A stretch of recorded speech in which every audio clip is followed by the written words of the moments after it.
WhatsApp guys, this is Hasan Noor. Around 5 months ago इसी channel के ऊपर मेरी सबसे पहली वीडियो जो कि मैंने टर्किश विज़िट वीज़ा के बारे में कंप्लीट इन्फॉर्मेशन दी थी और वीडियो मैंने रिकॉर्ड की। उस वीडियो में मैंने अपना पर्सनल एक्सपीरियंस शेयर किया, जो वीज़ा मुझे मिला, जो मैंने विज़िट किया, वो सारी चीज़ें मैंने दिखाई उसके अंदर, और एक कंप्लीट इन्फॉर्मेशन दी कि कैसे आप लोग वीज़ा अप्लाई कर सकते हैं या आपको खुद करना चाहिए। फोकस मेरा यही था कि आप लोग कंसल्टेंट्स के पास नहीं जाएं, आप लोग उसको खुद अप्लाई करें और आप लोग कर सकते हैं। If you want be genuine tourist, तो आप लोगों को ये सारे प्रोसेसेस एंड प्रोसीजर्स से खुद ही गुजरना होगा and you need to understand them, right. But somehow unfortunately that video was removed from my YouTube channel yesterday, और उसके ऊपर काफ़ी ज़्यादा व्यूज़ थे, उसके ऊपर उससे काफ़ी ज़्यादा सब्सक्राइबर्स भी मुझे मिले, and yes I am sad for that, but it's fine, it's completely fine. और इसी वजह से मैं आज एक नई वीडियो रिकॉर्ड कर रहा हूँ ताकि जो नए व्यूअर्स होंगे या जो पहले वाले हैं उनको तो आइडिया होगा उसका, और जो नए लोग आएंगे वो इस वीडियो को देखेंगे और उनको कंप्लीट इन्फॉर्मेशन दोबारा मिलेगी। उस वीडियो में मैंने एक मिस्टेक की थी कि मैंने अपना वीज़ा दिखाया था just to show that I got it, ताकि वो लोग जो वीडियो को देख रहे हैं उनके माइंड में कोई क्वेश्चन इस तरह का नहीं आए कि शायद इस बंदे को खुद वीज़ा मिला नहीं है and he is just passing out the information. So उस वीडियो से लोगों को बहुत ज़्यादा सपोर्ट हेल्प मिली। पर्सनली मैं लोगों को जानता हूँ जिनको वीज़ाज़ मिले, जिन्होंने खुद अप्लाई किया, they were really inspired of that process कि हम खुद भी इसको कर सकते हैं। द फर्स्ट थिंग ये है कि आप लोगों का बैंक स्टेटमेंट बहुत ज़रूरी है। कोई भी अप्लाई कर रहा है, कहीं से भी अप्लाई कर रहा है, बैंक स्टेटमेंट आप लोगों को रिक्वायर्ड है। आप लोगों को पिछले 3 महीने की बैंक स्टेटमेंट देनी है, जिसमें मिनिमम बैलेंस जो है वो 8,000 to 12,000 होना चाहिए, and according to your country just multiply, like आप दिरहम से उसको कन्वर्ट करते जाएँ। उसके बाद एनओसी, बैंक कंपनी से जो एनओसी है वो बहुत ज़रूरी है, ठीक है। वो उसको आप कभी भी फेक नहीं बनाएं, ओरिजिनल एनओसी होनी चाहिए। You should go with the permission of your company. अगर वो अलाउ करते हैं, एनओसी आपको देते हैं, उस पर मेंशन करते हैं, देन यू शुड गो।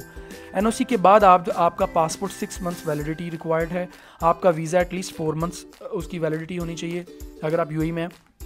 उसके बाद आप लोगों को वैक्सीन सर्टिफिकेट चाहिए, आप लोगों को एमिरेट्स आईडी चाहिए, ठीक है। ये हैं वो रिक्वायर्ड डॉक्यूमेंट्स जो ज़रूरी हैं वीज़ा अप्लाई करने के लिए, ठीक है। उसके साथ साथ आप लोगों को फ़्लाइट एंड होटल रिजर्वेशन चाहिए, ठीक है। मैं फिर कह रहा हूँ, ये डमी नहीं होती और ये एक्टिव भी नहीं, ये कंफर्म टिकट्स भी नहीं होती और कंफर्म होटल बुकिंग नहीं होती। ये होती हैं रिजर्वेशन में और कंफर्मेशन में फ़र्क है, ठीक है, दोनों में। तो रिजर्वेशन होती है कि एक्टिव इसका स्टेटस ऑनलाइन शो हो रहा होता है। अगर आप किसी फेक ऑनलाइन एप्लीकेशन से अपनी टिकट बनाकर लगा रहे हैं या आप होटल बुकिंग इसी तरह से दे रहे हैं, तो अब पॉसिबिलिटी है कि आपके वीज़ाज रिजेक्ट होंगे और हुए भी हैं, right. I am telling you, it happened, so be careful. दूसरी चीज़ ये है कि इन ये डॉक्यूमेंट्स आप लोगों ने लगाने हैं। इन डॉक्यूमेंट्स के अलावा एक इम्पॉर्टेंट डॉक्यूमेंट होता है कवर लेटर, ठीक है। कवर लेटर को हम डे टू डे प्लान भी बोलते हैं, ठीक है। इसके अलावा एक डॉक्यूमेंट होता है रिक्वेस्ट लेटर। ये ऑप्शनल होते हैं, मतलब ये एम्बेसी आपसे मांगती नहीं है, बट अगर आप ये लगाते हैं तो yes you show them that you are a genuine tourist, ठीक है। आप अपनी जो इंटेंशंस हैं उनको क्लैरिफाई करते हैं, उनको एक्सप्लेन करते हैं कुछ पेजेस के ऊपर, 2-3-4 पेजेस के ऊपर आप बताते हैं कि फ्रॉम डे 1 टिल डे 7 और जितने भी दिन का आपका टूर है, आप वहाँ कैसे और किस तरह से जाओगे, कहाँ कहाँ जाओगे, क्या क्या करोगे और किस तरह से वापस इवेंचुअली वापस आओगे अपना टूर कंप्लीट करने के बाद। So in that sense yes, this is an important document.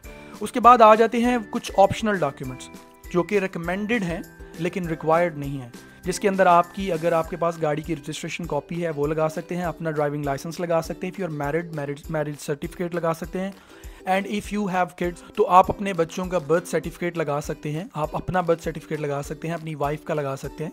उसके बाद अगर आप लोगों के यहाँ यूएई के अंदर या आपके होम कंट्री में कुछ एसेट्स हैं जो कि ट्रांसलेटेड हैं इन इंग्लिश, वो आप लगा सकते हैं just to show that you have ties behind and you will come back.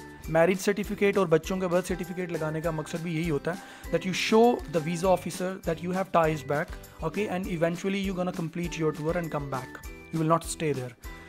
सो ये सारे डॉक्यूमेंट्स और चीज़ें रिक्वायर्ड थी। इसके साथ साथ लिंक आपको डिस्क्रिप्शन में मिलेगा, आप VFS में इसकी अपॉइंटमेंट लें, सबसे पहला काम। उसके बाद आप एक फ़ाइल लें, उस फाइल के अंदर ये सारे डॉक्यूमेंट्स लगाएं। पिक्चर भी आपको रिक्वायर्ड है, 5x by 6x की आपको पिक्चर वाइट बैकग्राउंड में चाहिए, जिसमें आपका फेस और आपके शोल्डर्स जो हैं वो विजिबल हों, और उसके अलावा ये मतलब उनमें फोकस हो। ये सारे डॉक्यूमेंट्स और VFS में आप इसकी अपॉइंटमेंट लेंगे। वहाँ अपॉइंटमेंट लेने के बाद आप ये डॉक्यूमेंट्स लेकर वहाँ चले जाएंगे।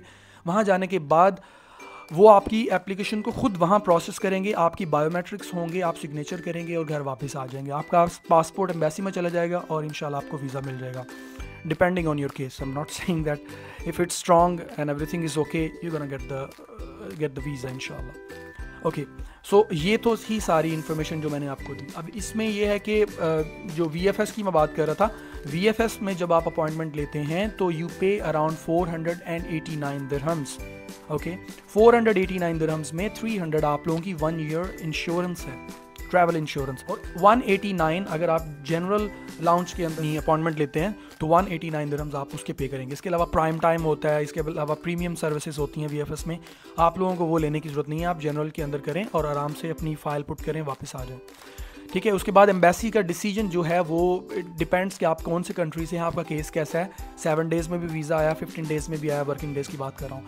और पिछले कुछ महीनों से 2-3 माह से लोगों को 45 डेज़ टू 50 डेज़ भी लगे हैं, लाइक 40 to 50 डेज़ भी लोगों को लगे हैं, ठीक है, डिपेंडिंग ऑन द केस। ये सारी इन्फॉर्मेशन थी। इसके अलावा जो आप लोगों की एम्बेसी की फ़ी है वो है 225 दिरहम्स प्लस 50 दिरहम्स वो आप लोगों को पासपोर्ट डिलीवर करने के चार्ज करेंगे, सो अराउंड 275 दिरहम्स।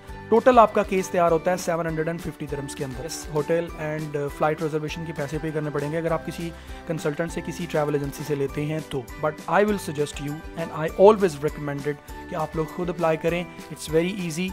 मैंने वीडियो आपको लिंक आपको दे दिया, आप उस पर जाएं, जस्ट अपनी अपॉइंटमेंट लें और ये सारे डॉक्यूमेंट्स आप लोग रेडी करें और आप VFS में चले जाएं। Believe me, it's very easy. That's all for today. Thank you so much for watching this video. Please share with maximum people. Take care and bye bye.